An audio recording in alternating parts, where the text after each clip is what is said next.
جیسے قربانی کی آیت کریمہ میں فرمایا گیا کہ اللہ کریم کو وہ گوشت نہیں پہنچتا، تمہارا تقویٰ یعنی تمہاری کیفیت اور حال پہنچتا ہے۔ تو جب بھوکا رکھنے کو ہی تم گردانو گے تو وہ تو آج تمہیں اپنی طب کہتی ہے، جدت طب کی کہتی ہے کہ تمہارے لیے 12 مہینوں میں 1 مہینہ اپنے معدے کو بھوکا رکھنا صحت کے لیے اچھا ہے۔ وہ تو تیری اپنی اتنے پہلوؤں سے تربیت کرتی ہے کہ تو اپنی زندگی کو سہل کرتا چلا جاتا ہے۔ تو غفور الرحیم میں اس نے اس روزے کو جب حکم فرمایا تو اس کے حکم کی تعمیل میں اس نے فرمایا روزہ میرے لیے ہے اور اس کا اجر میں عطا فرماؤں۔ تو بات دنیاوی حصوں کی آئے، بات دینی حصوں میں اجر اور ثواب کی آئے، بات خوشیوں کی آئے، وہ عطا فرما رہا ہے، یہ اس کی شان ہے۔ اللہ قائم بالذات صرف اللہ کی ہے۔ تو یہ بڑا موقع ہے ہمارے لیے کہ ہم جانچ کریں اپنا آپ، اور وہ ایسا غفور الرحیم ہے، صدقے دل سے معافی کا طالب تو کوئی ہو، تحب العفو، اسے محبوب ہے معاف کرنا،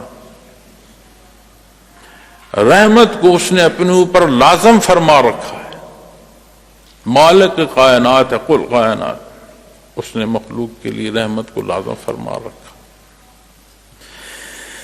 تو جب معافی کے طالب ہوگے تو نہ صرف معافی عطا فرمائے گا، اس معافی کی طلب پر راضی ہو کر اجر و ثواب بھی عطا فرمائے گا، نبی کریم صلی اللہ علیہ وسلم کا فرمان ہے۔ تو بات کیا پھر بچتی ہے کوئی معافی کا طالب؟ اس کے سوا تو بات بچتی کوئی نہیں، ساری عطا اس کی نسبت ہے، وہ غفور الرحیم ہے، کریم ہے۔ اب جب یہ اظہار فرمایا گیا کہ اس کے سوا کوئی عبادت کے لائق نہیں، تو یہاں دیکھنا ہے کہ میں در در تو نہیں سجدے کر رہا، میرے اللہ نے یہ حصہ بیان فرمایا ہے، تو جہاں اس حصے کا اقرار ہے، اس اقرار کا کہ وہ پختگی اور وہ راسخ ہے میرے اندر اس درجے کا کہ میں جگہ جگہ تو سجدے نہیں کر رہا۔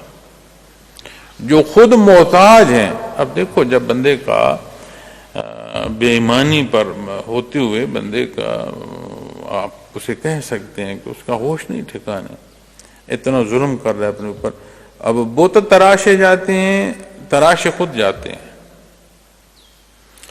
اور اس تراشنے کا وہ پتھر محتاج ہے، اسے کوئی شکل صورت دے کر پھر اس کی آگے سر بسجود ہے کہ میری جو ضروریات ہیں وہ پوری کر۔ اب یہ بے عقلی نہیں ہے تو اور کیا ہے کہ جو خود محتاج ہے، جسے تو شکل دے رہا ہے، اس سے تو طالب ہے۔ جب بندہ بدی میں ڈوبتا ہے تو پھر اس درجے کا اندھا ہوتا چلا ہے۔